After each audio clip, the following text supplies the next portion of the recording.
Hello, everybody, and welcome on this beautiful day for another review stream brought to you by me, Tabletop Junkie.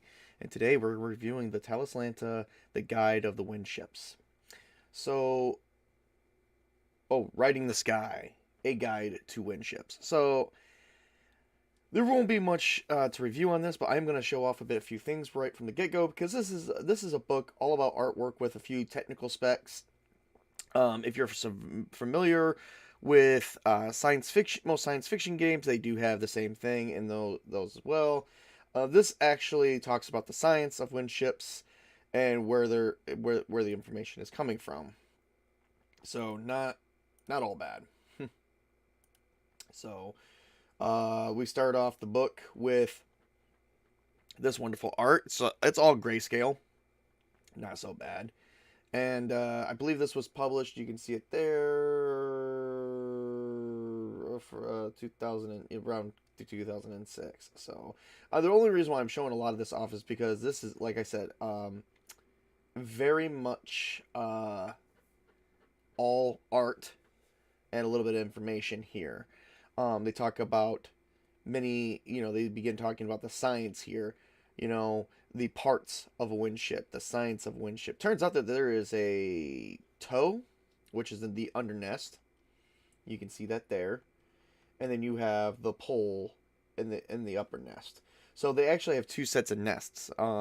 These ships are free floating in the sky, and they begin taking apart the ship, showing where everything is. That way you have it. They begin to talk about the science behind it from pole to pole.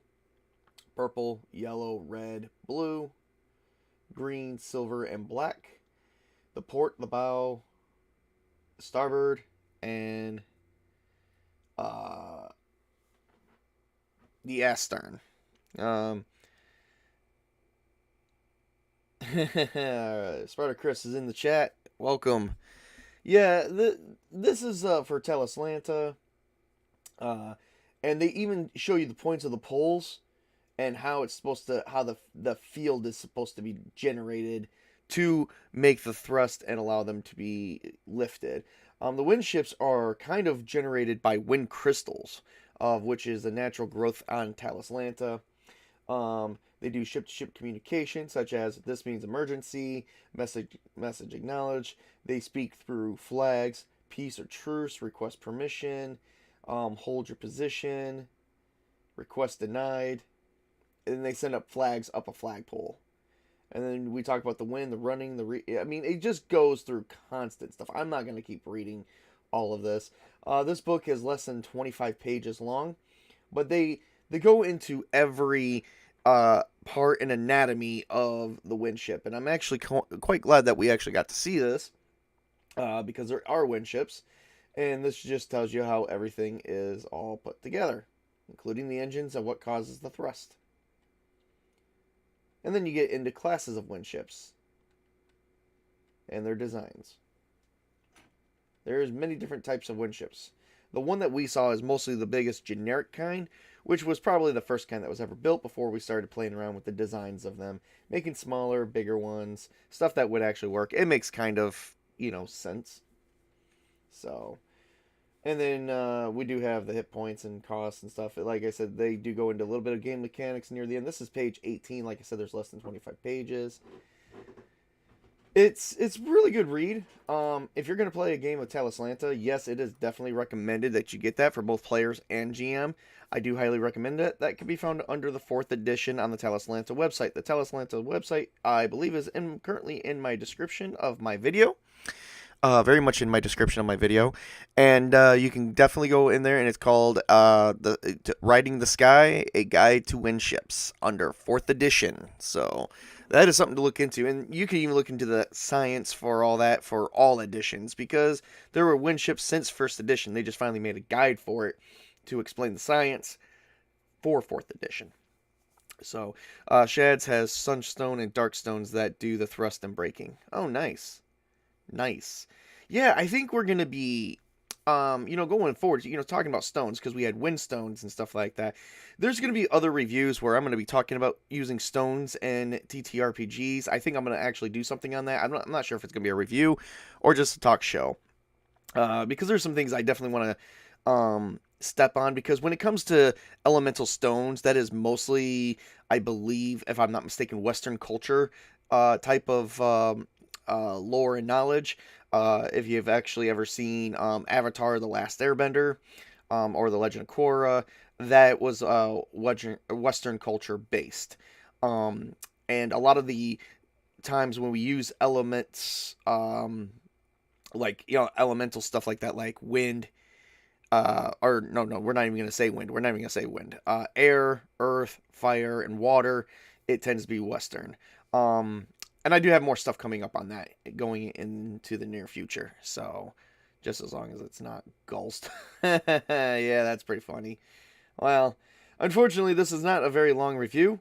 Like I said, the book was less than 25 pages and is basically just a tech manual. But definitely highly recommended, especially if you want to dive into the science and the lore a bit more on Windships for Talislanta. So, we are getting ready. This is, we're not done yet. I think we're getting ready to pass into 5th edition now. I could be wrong. I'm going to check. And just keep watching my Twitter page. You will see when my next review is going to be. Right now, this is it for this review. For those who tuned in, and for Sparta Chris over at 540 Echo and Studios, and you guys go over there and check Jace Fox out as well, Prismatics, and Sparta Chris as well. Eastern had elements too, but they had other elements like metal, wood, or something else too. Pretty book, by the way. Yes.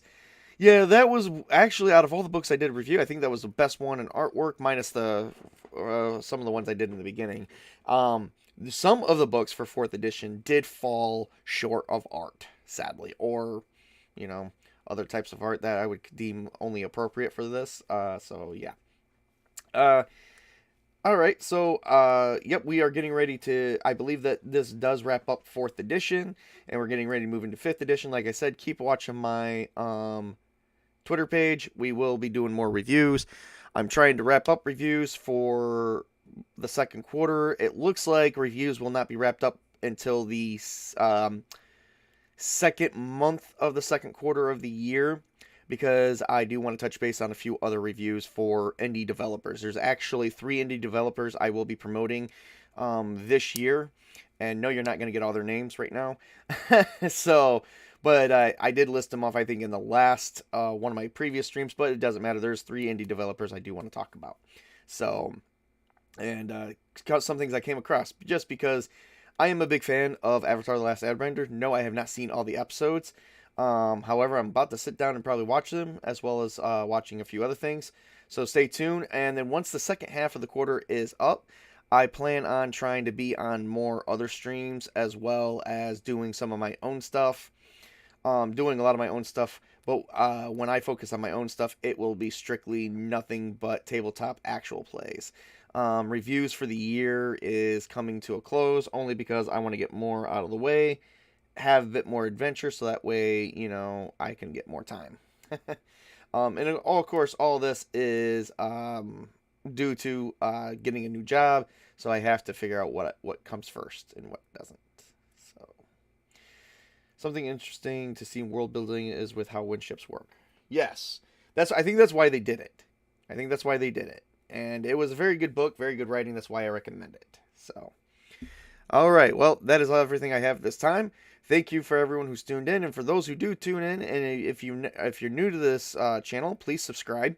Leave a like and please subscribe. I am trying to reach 100 subs before April, before the second quarter of the year, and before the first month of the second quarter of the year. I think it's April 3rd, because the more subs I get, the more streams I will do, and the more I will try and allow this to grow. So, all right, everybody, this is Tabletop Junkie telling you guys to work hard, play hard, game on, everybody. Have a great and wonderful day.